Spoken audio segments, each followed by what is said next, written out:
Hello, everybody. Welcome to episode 2 of Verbal Grappling, brought to you by the Brazilian Jiu-Jitsu Hour. My name is Stefanis Kokis. With me tonight, we got Josh Mancuso, Michael Mijas, Cody Tuttle, Tommy Costa, Emil Fisher, and our guest tonight, we're going to be discussing a heavily debated topic from a few weeks ago. He was featured in an article on Jiu-Jitsu Times about running his own studio, Houston Cottrell. How you doing, Houston? Pretty good. All right, so before we get into like the topic of debate and everything else like that, why don't you tell us a little bit about yourself, how long you've been training, where you train at, and things, and some background on the academy. Okay, so basically, been training for about 6.5 years. Started out with tournament jiu-jitsu at a local school here in the area. In April of 2011, got the opportunity to go out to Torrance, California, at the Gracie Academy World Headquarters. Did a class out there. Absolutely fell in love with the programs, the curriculum, the way the classes were run, the organization. And basically from that point forward, I knew that I wanted to teach Gracie combatives because there's not another school in the state or anywhere near me really that teaches the program. And so as far as the school, we've been open for about 8 months now. And what all do you teach there in terms of like what is your age range? Like, do you have a kids class and an adults class, or just an adults, or who's your program open to, or who's it targeted at? Okay, so we have multiple programs for multiple different people. We have Gracie Bullyproof for the kids, ages 5 to 13. Gracie Combatives, which is the intro beginner adult program, just getting people started. And then Women in Power, which is focused 100% for women. And do you have like rankings or anything? Any special system for this? Like, do you follow the Jiu-Jitsu belt system, or do you just have a system that just sort of works like you're level 1, level 2, level 3? It's exactly the same way that the Gracie Academy runs it. Same curriculum, same belt process, same promotion process. Okay, so you're like officially endorsed by them and everything. Yes, we're a Gracie Academy certified training center, so everything that's taught at every other certified training center around the world, same as the Gracie Academy headquarters, same as Gracie Jiu-Jitsu Madison. Okay, so I want to know, I want to open it up now to everybody for questions. So we could just like get the juices flowing, get everybody get their brains moving. So we'll start with Josh. I don't know. I'm a little on the fence about the whole thing. I think it's a little strange for a blue belt to run an academy with so many quality people in his area.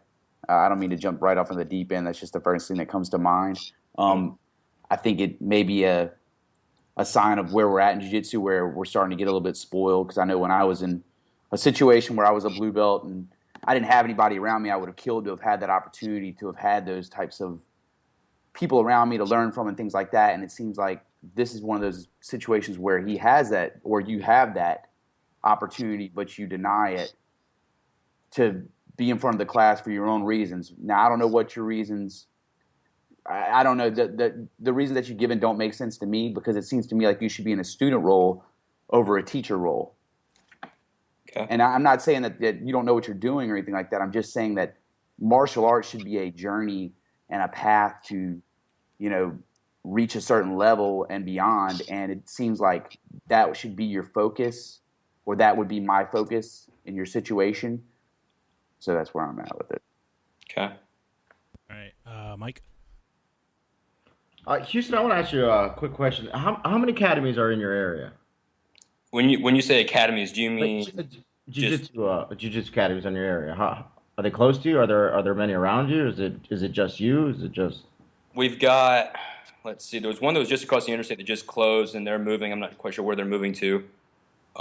We've got 2 right now that are within about 20 miles or so, 2 to 3, and that's about it. Now, is there a reason why do you train with these schools? Do you interact with them? Do you? Yes, sir. Actually, when I first started, I started training at the only school that was in the area, and it was actually a hoist school. Started training there, and Josh, just to get kind of tie both of you guys in at the same time. I started training with those guys before they were black belts. Okay. One of the guys that is now a black belt that now has his own school was actually a blue belt at the time. And I started training there.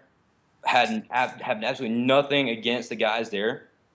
Loved the way classes were. And like I was saying, like when I first started out, I went out to Torrance, did a class, and loved it.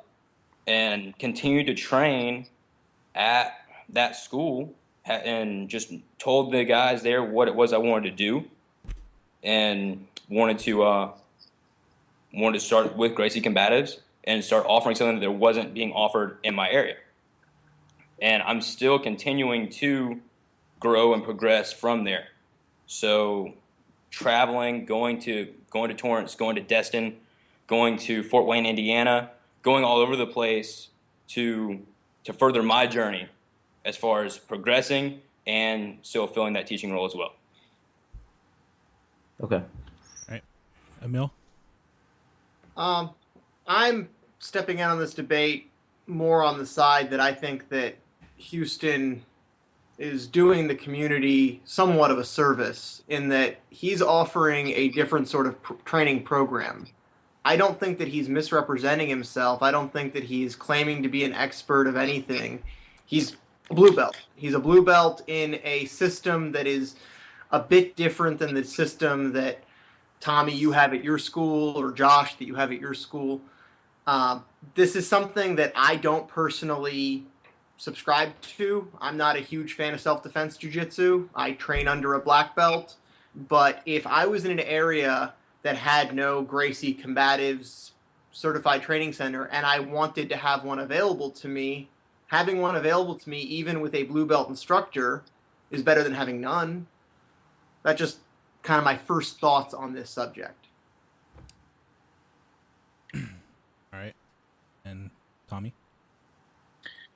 Yeah, I actually, so you guys hear me? I have myself on mute, so. Yeah.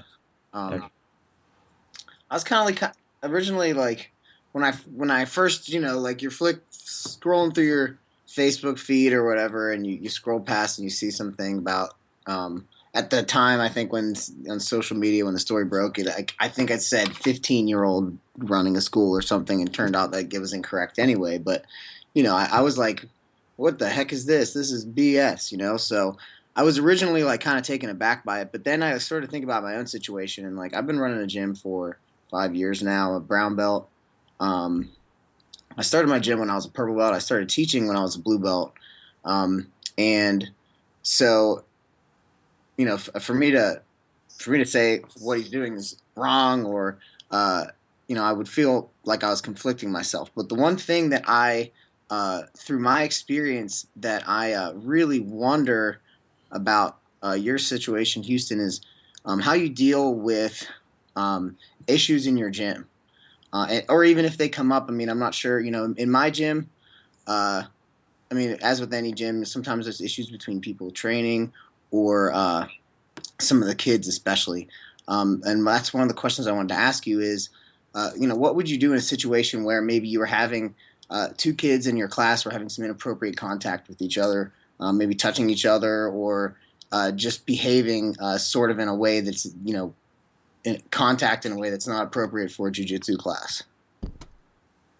So when you say kids, you're talking about like the actual kids class itself. Yeah, the actual kid class itself. Like, what if, one kid starts touching another kid in an inappropriate way? Well, how would you deal with it? And are you the one who deals with those things, or is somebody else dealing with conflicts between students? Maybe some that are like twice your age. Right. So a lot of people think that I'm doing this 100% on my own. So it's just, okay, here's a 17-year-old up at the school by himself, basically having full reign, which is 180 degrees from the truth. There's always an adult, whether it be family, which most of the time it is, a parent or two of mine, that are up there at all times during all of the classes to handle situations like that. But we also have things in place such as cameras to make sure that if we see something like that, we can take care of it. So, since you brought that up, like you said you don't have full reign by yourself of the class at all times. Are there other people that teach with you? No, sir. My point of that is as far as the business side, as far as legal and being up there by myself, as far as just from the business and legal side, I'm not up there by myself. As far as teaching the classes, yes, because I am the only Gracie Academy certified instructor there to teach. Okay.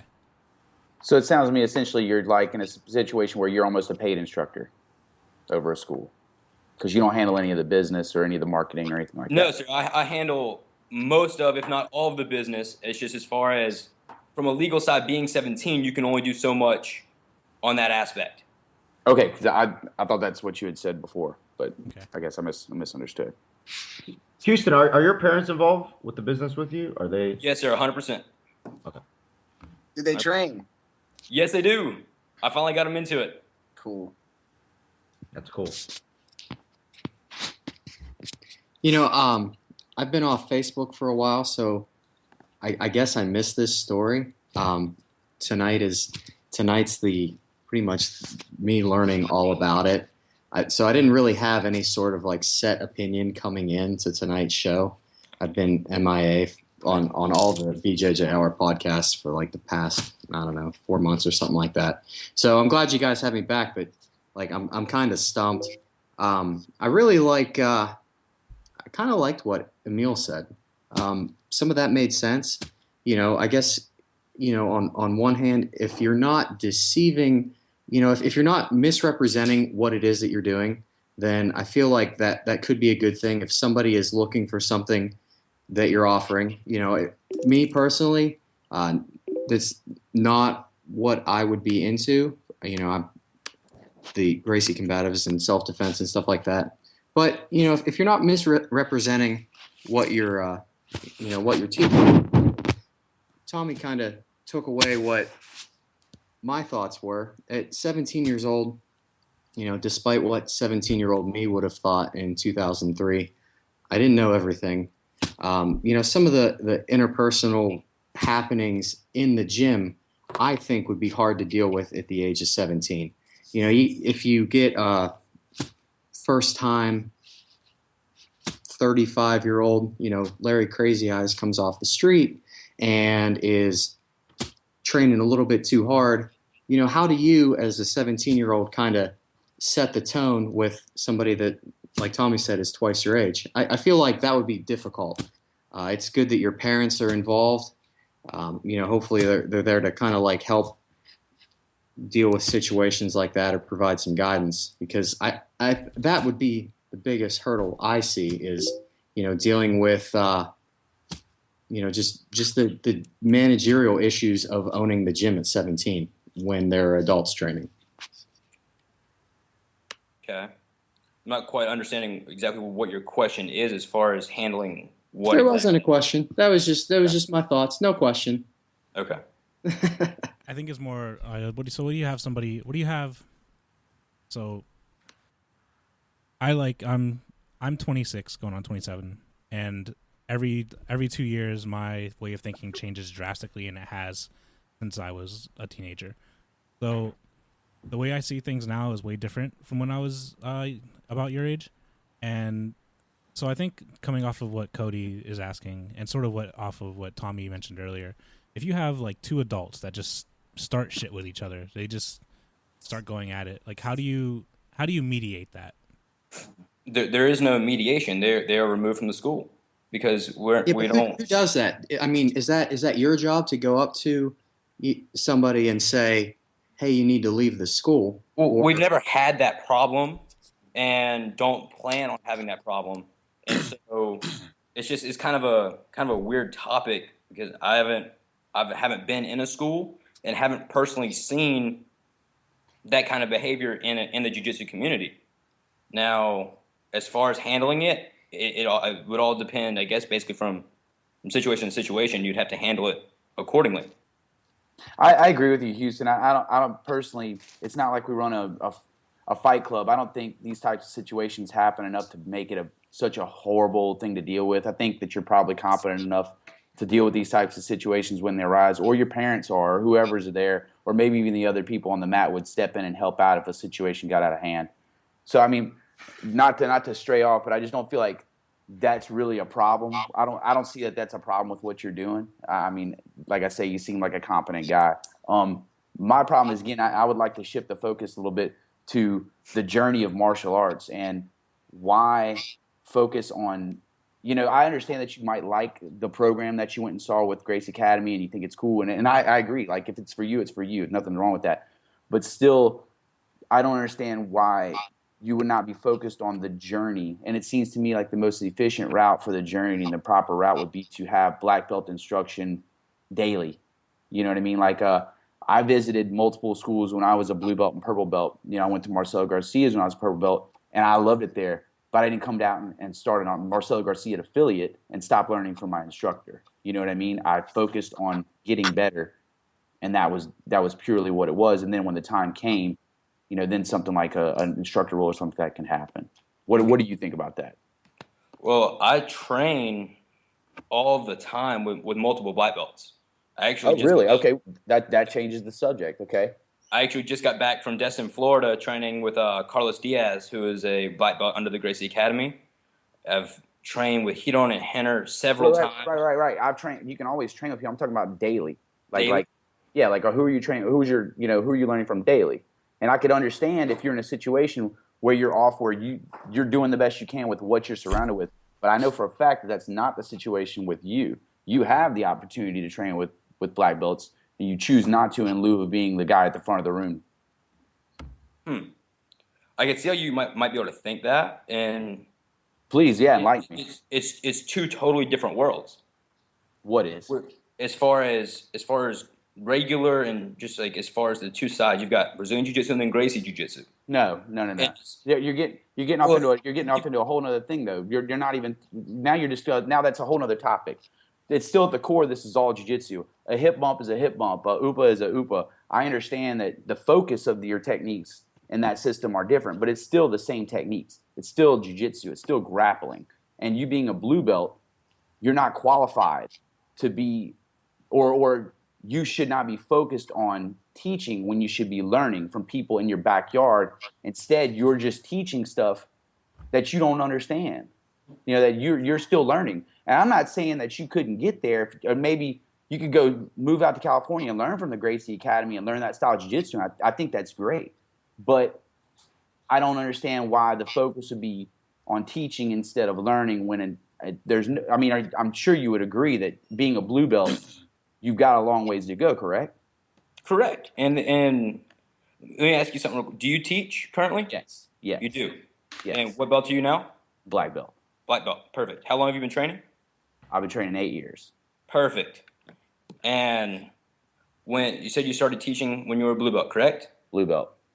What made you certified or qualified? I was not qualified or certified. And if I would have had any option to learn from anybody, regardless of their team, lineage, whatever, I would have jumped at the opportunity. But there was nothing available to me within 65 miles. Okay. I wish there was. Right. Now, as far as what you were saying, as far as me being qualified or certified to teach, when I'm teaching, I'm not. There's multiple things that we. Well, no. You started on that path. Let's continue on that path. You were questioning me. How does that link up with what you were going?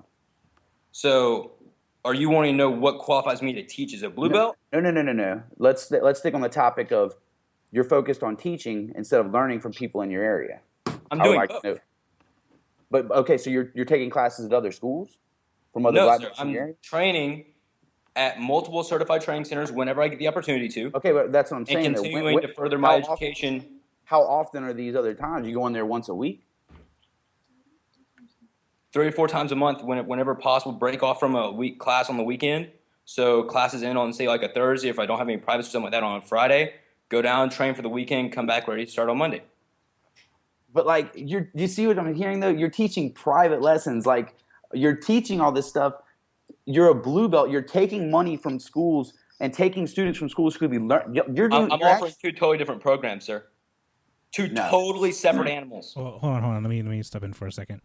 So the point of Josh's question is, why aren't you learning full time and teaching part-time instead of teaching full-time and learning part-time? Like, what is stopping you besides running the classes from going and learning under maybe like a brown belt or a black belt somewhere?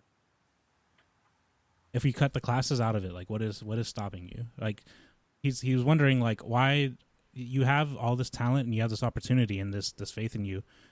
Why aren't you why do you feel it's more important for you to teach rather than to go learn and I guess become more advanced?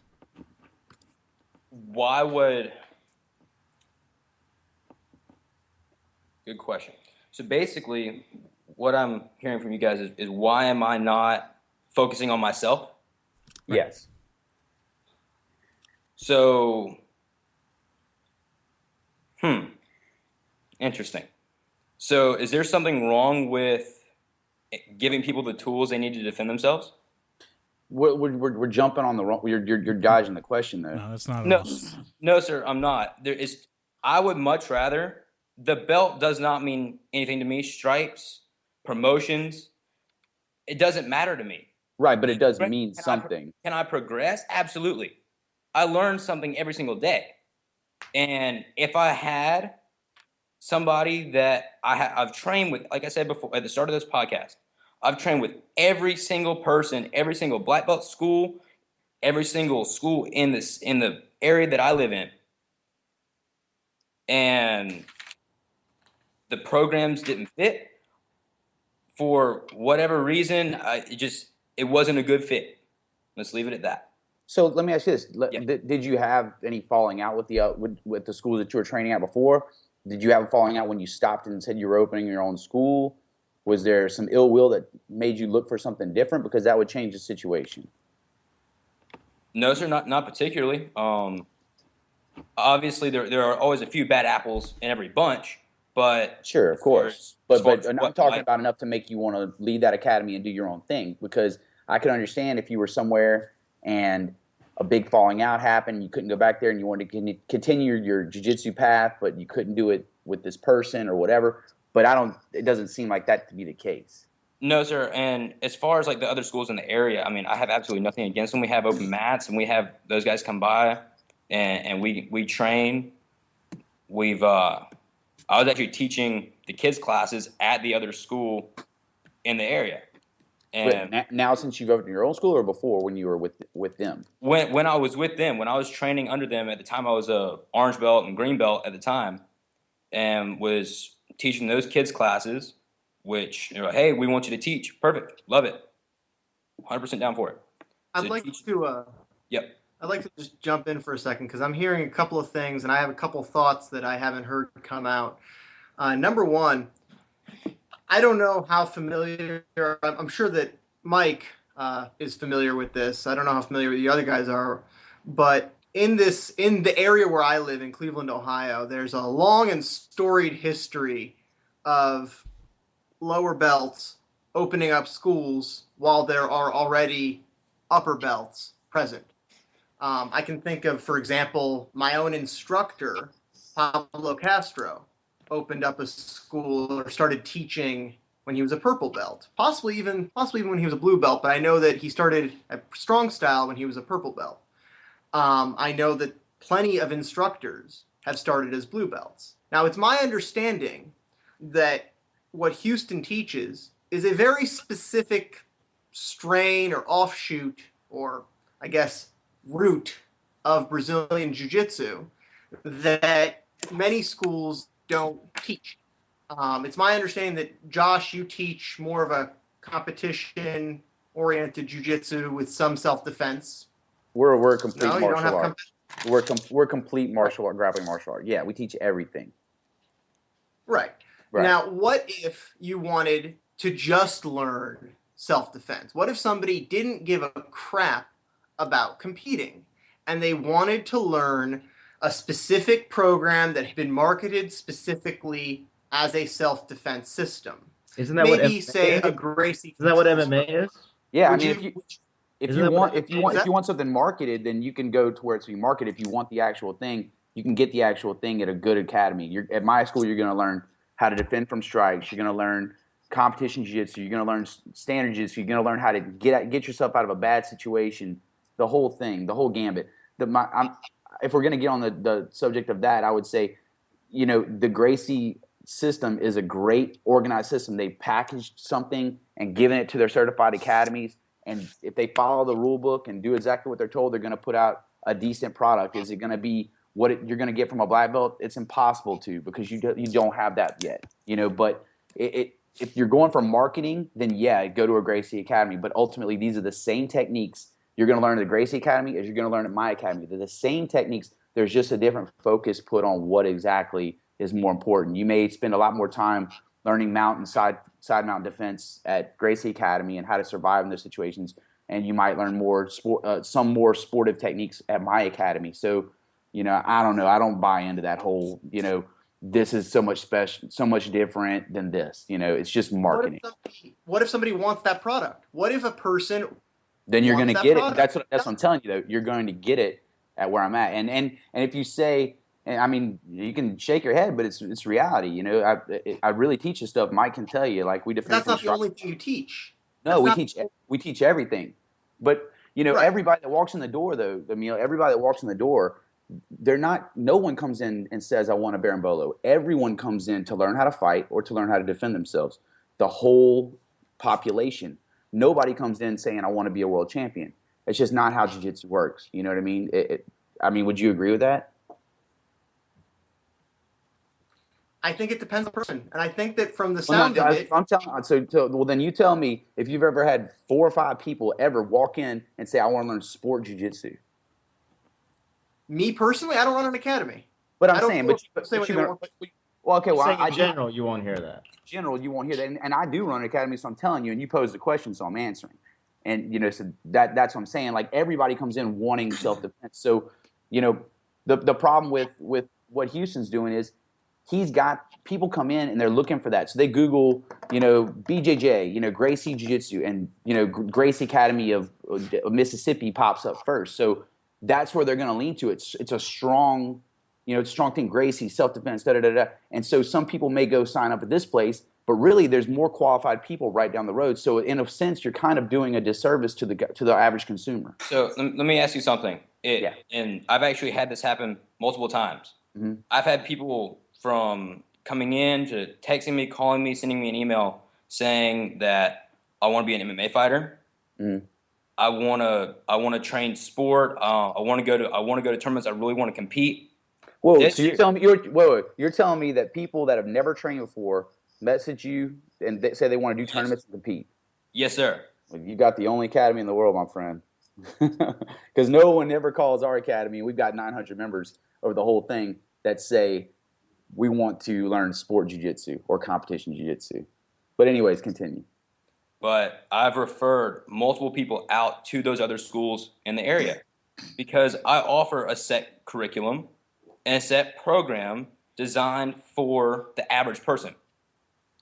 Not the person who's 22, 23 that's in the best of shape, but somebody who's 45, 46, 47 and is a doctor or a lawyer who can't afford to go and train and get hurt, have a black eye, busted ear, something along those lines. I'm not saying it happens at your school, but then how are you saying that differentiates you from other places? Are you saying that's what's happening in the schools around you?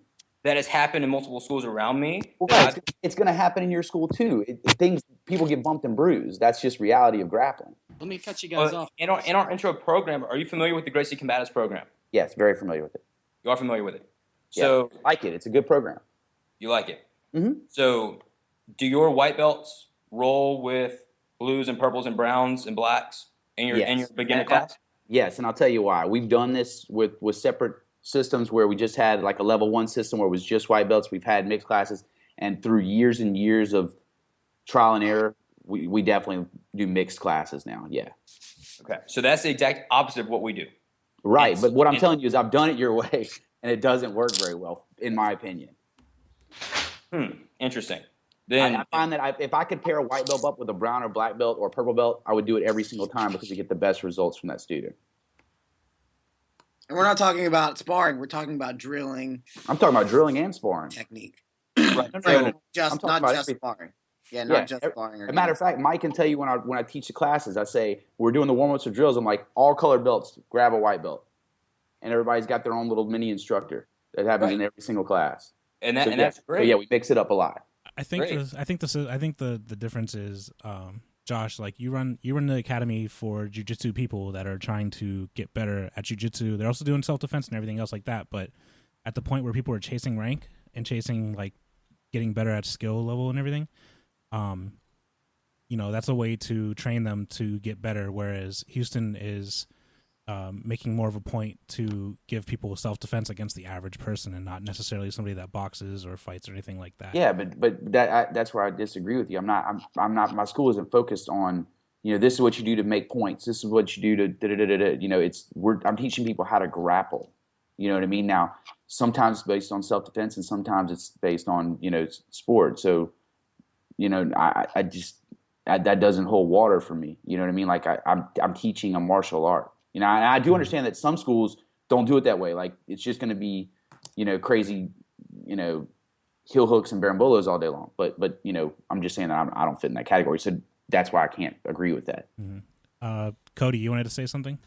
Well, you guys, Houston, you mentioned doctors, lawyers, average people, 45-year-olds. That Mike took offense to that one. But anyway. You're the doctor. Yeah, I know. Yeah. So I pull a lot of teeth. I do surgeries every day. Getting hurt would pretty much put me out of work. If I broke one finger, I'd be done. It's not impossible to train grappling. We'll just call it grappling since I don't want to get into the specifics of self-defense, sport jiu-jitsu. Anyway, you can be on the mat and be safe and do surgeries, and you can do it all. And you can be old like Mike and do it. The moment passed. I was gonna bring it up earlier, but I've heard people say that before. I mean, it might be scary to get started, but once you're on the mat, especially in a system like Josh was talking about, where in a controlled environment you've got higher ranking students paired up with white belts. Honestly, white belts and white belts, that's the worst. Together, that's the worst. That's the worst. Right? They're not rolling. And it's in the way the classes are taught. I mean, I'm not even singling you out. I'm just saying, like if an injury happens in jiu-jitsu, most often it's two white belts. Like, it's crazy. I saw a guy have a stroke on the mat once. He was a white belt. He'd been there for like 2 weeks, and he was with another white belt. Yeah, it wasn't Mike. Old school. Yeah. So anyway. So I have a question. Houston, like what you got into jiu-jitsu or martial arts in general, like especially when you opened your gym, like what was your goal? Like what did you think? What is your goal for your jiu-jitsu life? Like what's your goal? What do you want to be? Where do you want to see yourself in 10 years? 20 years? When you're Michael's age. Hopefully you still have your curly hair. Yeah, hopefully this can stay. Yeah. That'd be cool. Where's the blowout picture of Mike with hair? Oh, he's gonna pop it up in a minute. Yeah, go ahead, answer that. But as far as where do I see myself, or what do I want to be doing in 10 or 20 years? Yeah, what's your what would be like your ultimate jiu-jitsu nirvana? That's deep. Would love to continue teaching, keep doing what I'm doing, be able to give people something that they can come in and do, like basically the average person's exercise. Give them what they need to defend themselves, give them a safe, controlled, clean environment to train in, give kids, which is another big topic that I'm very adamant on, but give kids their would be the right word, the confidence and the empowerment to deal with a bully at a school, and continue to teach, but love to teach anybody that I could, and keep growing the school from there. So So you just want to keep teaching then? So you've already reached your goal. You're teaching No, now. not exactly. Want to continue to grow the school. Would and however far I can go with that is what I would like to do. And Do you I know like your system isn't really meant for competition, but have you ever competed before? yes, sir, I have multiple times. How did you do, Houston? Where did you compete in? I've competed multiple different tournaments, mostly Nagas. Did well in them. Just it's two totally different worlds, and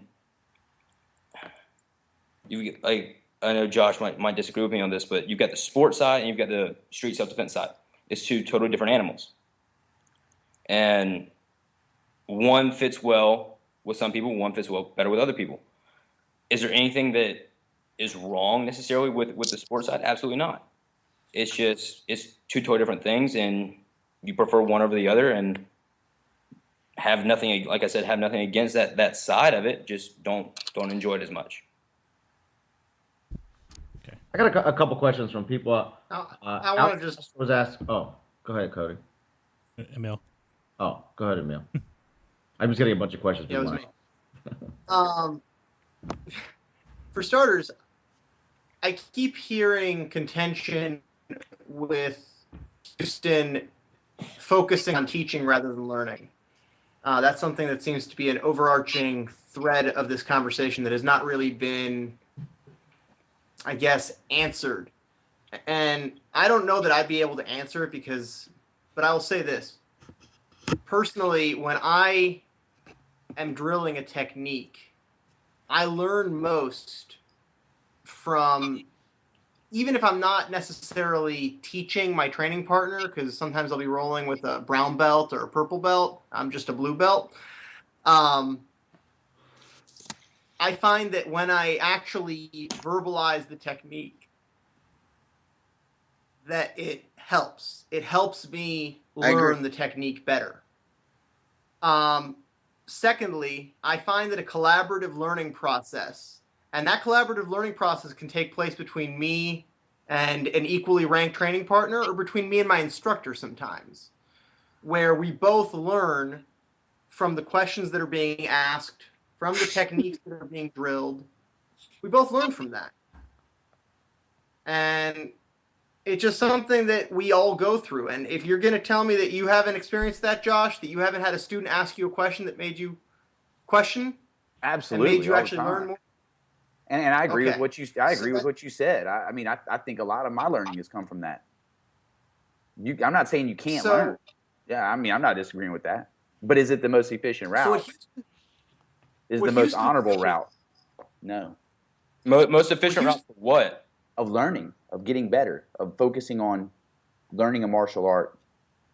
It is not the most efficient route. The most efficient route is to do the things that Emil was saying, because they're a great example of ways to learn, and coupling that with good instruction from someone much, much better than you on a daily basis. I can say too that I personal experience it. I agree. It is not the most efficient route. Like my personal goal when I got into jiu-jitsu was just to see how good I could really get at this thing that I thought was really, really hard. And being an instructor at the time purple belt and then a brown belt, and not having black belt instruction every single day was extremely frustrating for me.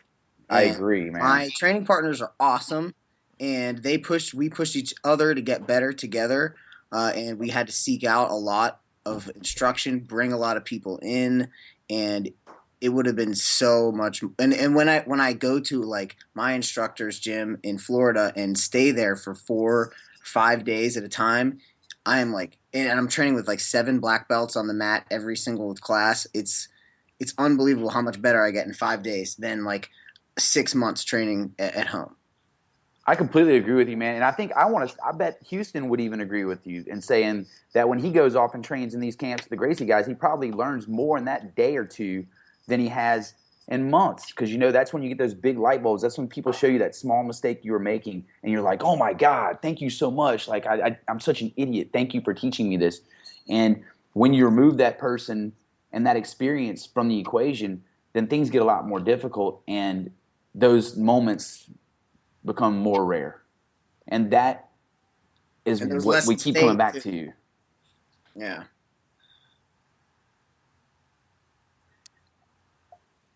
And I think the lessons, they fade, and um, you can start to lose some of those lessons, even if you've learned them and learned them, the hard way or the right way that it's going to stick. But my goal, that's a kind of the specific reason why I asked Houston what his goal was, because my goal, and once I opened up a school, it was to help all of my students achieve their goals as well. But my goal always still remained that I wanted to be as good as at this thing that I possibly could. And I mean, it didn't come out of your mouth right away. So I'm assuming that's not one of your goals. Well, I mean, if I'm going to do anything, I'm not going to do it halfway. Obviously, I want to be as good as I can, but is martial arts a sprint or is it a journey? It's a journey. Exactly. So some people have the ability to train more, which is great. But Houston, don't you think you're cutting your journey off? it's always going. I mean, just because some people don't move as quickly doesn't mean it's getting cut off. And I'm still training. I'm just not. I don't have the ability where I am. And I know Josh probably has something to say about it. But as far as other schools in my area that I'm training with, I mean, I can train and I go and I train with black belts as much as I possibly can, and furthering my education on Gracie University as much as possible. But being able to train on a daily basis, no, I'm not able to do that right now. As far as with a black belt or a higher ranking belt. Do you believe the black belts? Do you believe the black belts in your area are qualified? That are close to you? The other schools? Do you think they're qualified black belts in your eyes? Yes, sir. Yes, sir. Why wouldn't you seek them out for? Why wouldn't you go there for more instruction if it's that close to you?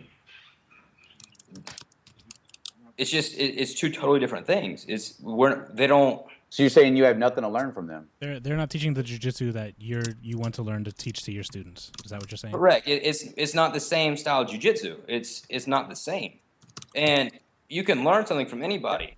But that's like saying like, well, I'm not gonna do any wrestling because I teach jiu-jitsu. I'm not gonna train with any sambo guys because I teach jiu-jitsu. I'm not gonna train any judo guys because I train jiu-jitsu. Because it's not your specific style. Am I right or wrong? I don't quite. You don't follow. Let me explain a little better. Yeah. So what I'm saying is, you just said that you won't train with any of the black belts in your area because it's a completely different animal. It's a different style than what you want to teach your students. Right or wrong so far?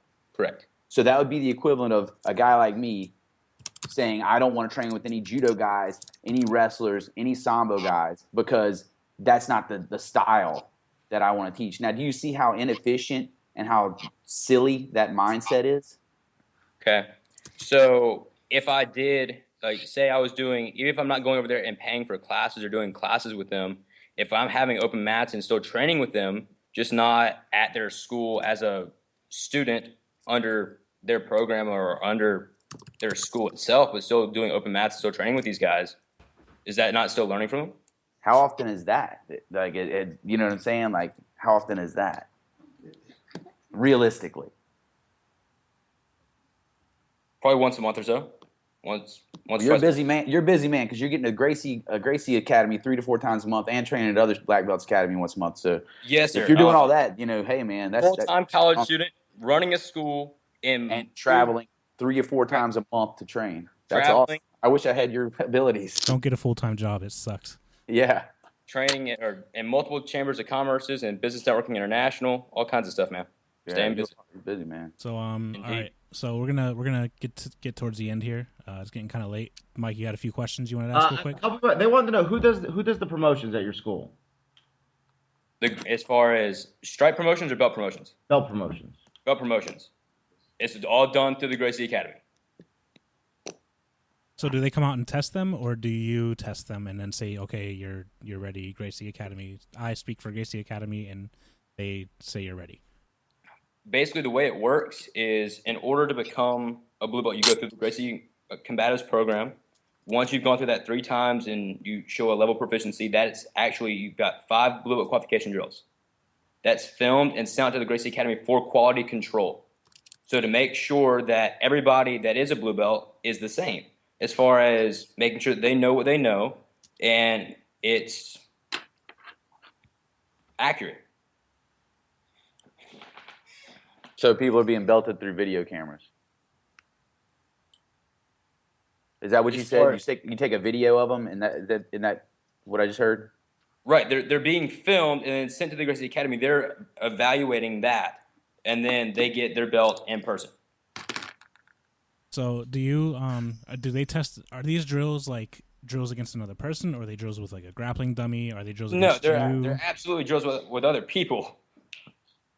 Other people, and with me, it's being filmed. I'm the bad guy in situation, and you're like attacking them or assaulting them. And is that realistic though? Is that?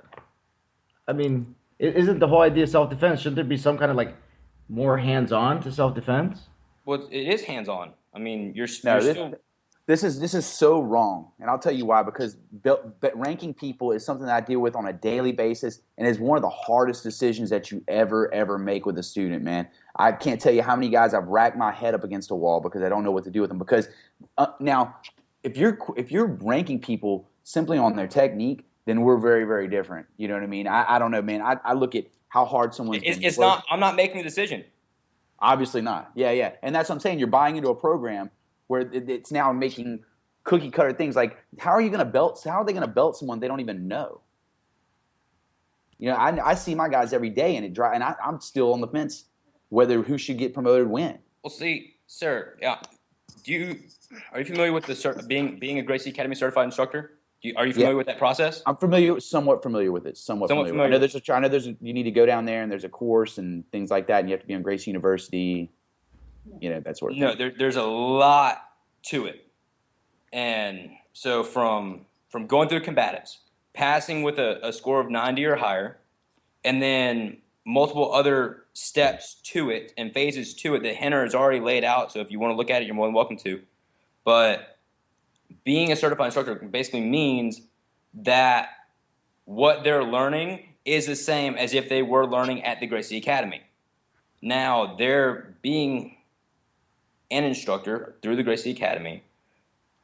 I have, and as far as other instructors as well, are entrusted with those students. So when it is filmed, that they know what they're getting. And so then that way we're not the ones making the decision. The decision is made from headquarters in Torrance. That's what I'm saying. That's the problem. Your people being ranked over a video. You can't. There's so much missing from the scenario outside of the technique, and even inside the technique. Watching someone perform a technique and feeling someone to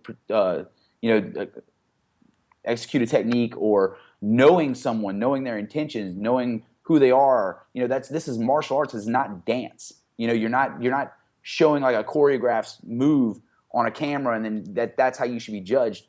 It's much deeper than that. At least it is to me. You know, I'm sure we all love jiu-jitsu. We all take it very seriously, and I think that it should go much further than that. But I mean, that's just my problem with it. If that's the way you do it, that's the way you do it. I'm just speaking my problem with it. I'm not telling you to change Gracie Academy because I know that's not going to happen. And basically, what it is that we're teaching is it's 100% fundamentals for the rest of their journey. I mean, it's the core system that they can build upon from there. I'm not saying that, hey, yeah, you're a world champion. I'm not claiming that in any way, shape, or form. I'm not saying that you as a Gracie Academy blue belt can go and take on the world. Correct. Well, neither am I. No one else is saying that. But there's personality traits that are involved. Can we hold on? All right, Mike, you had another question? Well, someone's asked. I want to ask you a question, Houston. These are kind of questions from like comments and stuff on the episode, by the way. So, good. A blue belt that competes, right, regularly competes like say 6-7 times a year, that rolls hard. Do you think would he be effective against a blue belt that you would teach with just the Gracie Jiu-Jitsu system? As far as like rolling in a tournament setting, so like even in a street fight, because if you're not getting that hands-on grinding, you wouldn't know the difference in a street fight either if you've never been, if you're not roughed up on the mats. how is that realistic for the street? So the system itself is designed for an unskilled opponent in a street fight. So dealing with headlocks, dealing with punches, dealing with unskilled bad guy behavior. Now, once they get a little bit more advanced, then we start adding in a little bit more sportive setting to it. So with butterfly guard, spider guard, all the more sportive side, sportive guard, sportive sweep, sportive submissions. But the core fundamentals of the Gracie combatives is and 100% designed for self-defense. Now, am I saying that a blue belt, a Gracie Academy blue belt, or a certified training center blue belt, and a sportive blue belt, if they both were to roll with, say, 5 minutes and points, No, would add punches to it. Add punches to it. add punches to it, we'd see. Because, We'd see. right, from punch protection, managing space, managing damage, managing control, it's a little bit different than having a time limit. All those things, managing space, managing punch control, that's the same shit I'm teaching. It's the same stuff that's being taught by this guy and that guy and that guy. It's just marketing, man. Like, I think there's a misconception on what is being taught here. I mean, obviously, what do you think that we're teaching all the time? What do you think are those the core principles that surround what you're teaching? As far as what I just said, as far as being able to manage distance, manage damage, and stay safe from punches with an unskilled opponent? Well, or with a skilled opponent. With combatives, no. It's designed for. Well, I'm talking about in general, in your whole system. Whole system. We've got multiple different sides of it. As right, far as when I'm talking about combative, so you don't have like a core philosophy for your whole system, like a core ideal that runs through the whole thing. It's Gracie combatives is the whole system right now, as far as avoiding punches, managing distance, managing damage, fighting against or dealing with an unskilled opponent. Anybody, whether it's somebody who outweighs you by 200 pounds, 150 pounds, male, female, doesn't matter. But it's totally different than being in a ring or on the mat with a referee, time limits, and no punches. All right, let me cut in here for a second. We gotta wrap this thing up. We're trying to keep it about an hour, and I think we could go all night. I just want to give Houston a huge props for coming on here and throwing himself to the wolves, so to speak. It takes some serious balls, dude, to come on and mix words with a couple of brown belts, purple belts, blue belts, a black belt. Who all have, different varying degrees of feelings about you owning your own academy. So props to that for sure, man. And I know it wasn't easy. It was, took some balls, dude, for sure. And you definitely cleared up some things for us, like some things we didn't understand about, how things were running and everything else like that. So, that definitely cleared up a lot. And thanks for not backing out or anything like that. We really enjoyed having you on here. Yeah, man, give this kid some credit. He came on here and he defended his gym and defended his program, which I'm sure he's doing a great job with his students too. So keep doing what you're doing, man. You're doing a good job, I'm sure.